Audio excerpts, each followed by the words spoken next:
Looking back is a thing we tend to do as we get older, or at least that's what they say, and I find this to honestly be true in many cases. You get nostalgic of what you had in your childhood. Maybe it's an experience, time with a loved one, or even a piece of entertainment.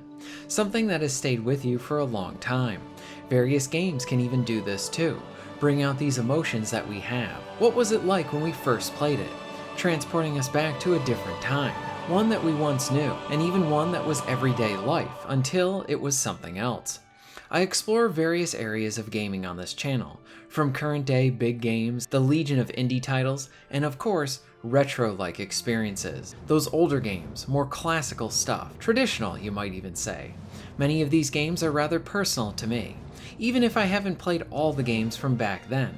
When diving into the past, I feel this personal connection there. For those older titles that I experienced for the first time, it's a window into the past that I can look through for a bit, and maybe enjoy something of that time that I never had the opportunity to try before. Or maybe I just want to revisit something that I love, replay something like that, like a warm blanket on a cold day. Something I know, for me, I think Medal of Honor ranks as one of those types of things. They don't make them like this anymore, but in many ways, they probably still should. In the last month or so, I've been feeling myself compelled to play more older titles, whether that be games I've never played before when they originally came out, or titles that I want to revisit for the 100th time, because why not? I see myself doing this with the likes of Tomb Raider, Splinter Cell, and now, yes, Medal of Honor. There's a weight and gravity to many of these games. Of course, I love the shooting action, especially when it's from one of the stronger titles from the series. Something to be said about these games is that they've aged very well, especially in their design and gameplay. But I think a part of the gravity is in how these games have an aura around them that makes me get the same feelings that I do when, say, watching something like Band of Brothers or The Pacific. Yes, shooting the enemies is exciting, the guns are loud and impactful, the graphics may even have a silliness to them, especially with maybe some of the older titles. And while all this stuff is fiction, there were soldiers, resistance fighters, who did fight in many of these battles or situations like this.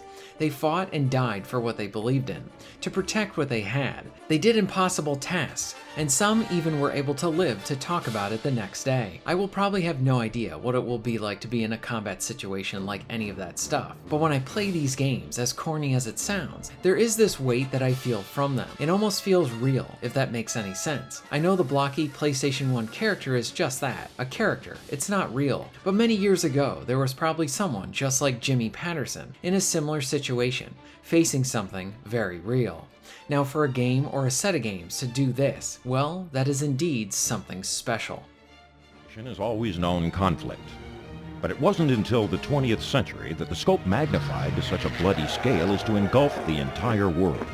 In the aftermath of the war to end all wars, Adolf Hitler and his Nazi party fanned the flames of a broken and dispirited nation, rebuilding the country from the ashes of the Versailles Treaty into a fascist juggernaut that seemed unstoppable. They pushed all the way to the Atlantic in their blitzkrieg, with England their next target. But Winston Churchill and his small island nation won the Battle of Britain, holding out through Hitler's terror bombing for an entire year. They stoked the fires of freedom long enough to stay alive and to save the world. After Pearl Harbor, the United States, with all its military and industrial muscle, entered the war. First Africa, then Italy, and then finally Fortress Europe itself. You, soldier, are a part of this great crusade. Are you ready to rise above and beyond the call of duty?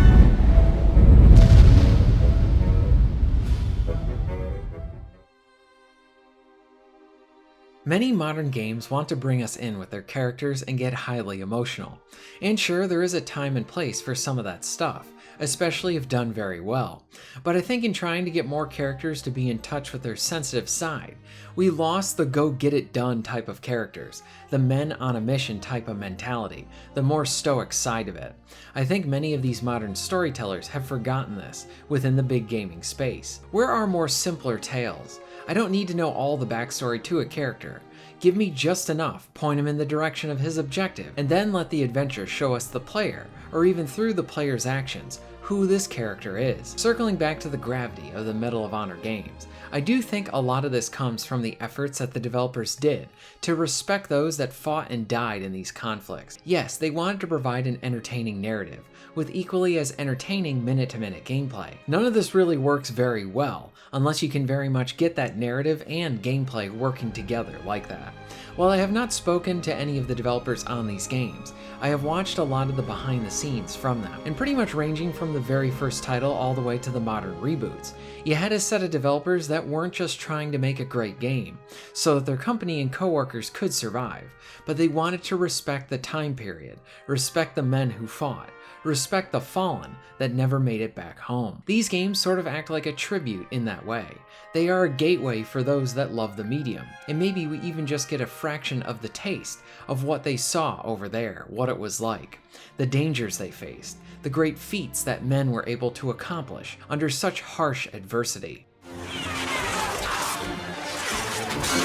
Back in 1997, legendary director Steven Spielberg charted a new course for video games when he met with a team from DreamWorks Interactive. Spielberg actually has had a very strong influence, particularly from the beginning. He was actually the spark of Medal of Honor, and he was like, I'm working on this movie called Private Ryan, and I've been playing GoldenEye a lot. So, why don't you guys do World War II GoldenEye? And, it started from there. That was the beginning of the wildly successful game called Medal of Honor. Since then, the team has produced 3 games in the series. Now, working under the umbrella of Electronic Arts, they've finished the first PlayStation 2 title in the series, Medal of Honor Frontline.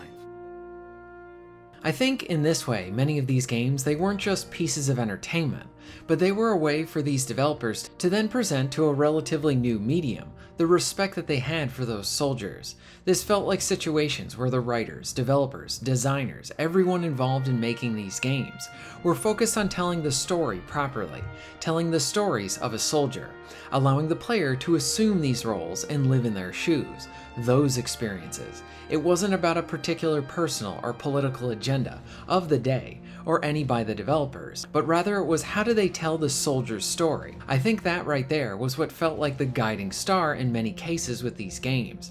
I could be wrong, but I do believe this is what helped contribute to the many cases with these titles aging very well. Yes, the PS1 games look blocky playing them today. Some of the controls might even need some tweaks or updating here and there. But when you pick up one of these titles like Underground, Allied Assault, Frontline, Rising Sun, there's a sense of awe in seeing what was accomplished with these games. You still get military titles nowadays. Much of them are more military sim, if you're looking for that realism, and in the big AAA side of things, we have more action movie fare.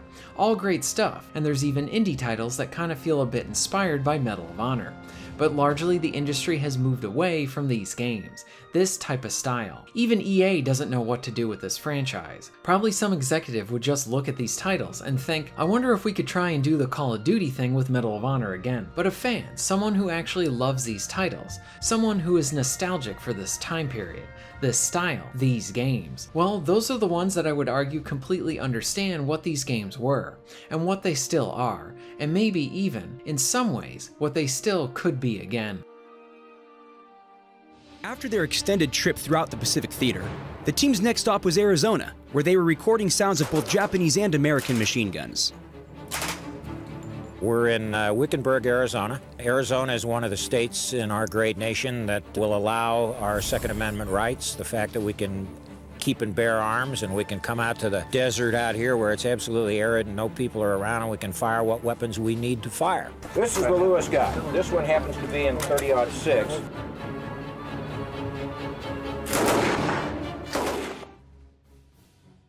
Something I always found interesting with Medal of Honor is I continually have seen this in the comments or reading this about in other places, but for many players these Medal of Honor games were their introduction into World War II and wanting to learn more about it. It was here where they got the interest and then expanded upon it further.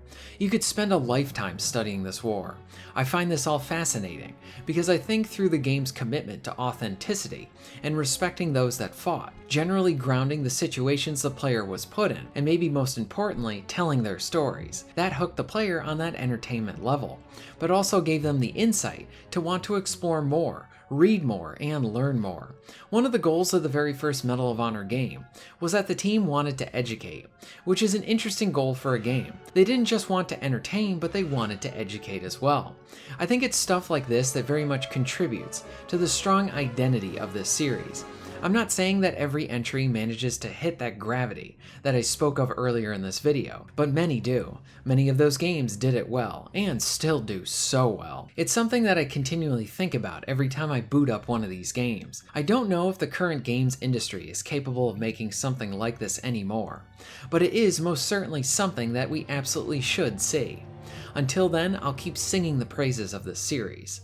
What are your thoughts on all of this? What's a game that hit you with the gravity of the situation? Have you ever felt this from a game before? Maybe from a Medal of Honor title or something else? Let me know in the comments down below. If you're interested in supporting the channel, please check out my Patreon page. For just $1 a month, you can help to keep this channel going strong, and this allows me to be able to do more for my awesome audience. Please check out the links in the description and pinned comment for ways to support the channel. And most of all, thank you very much for watching.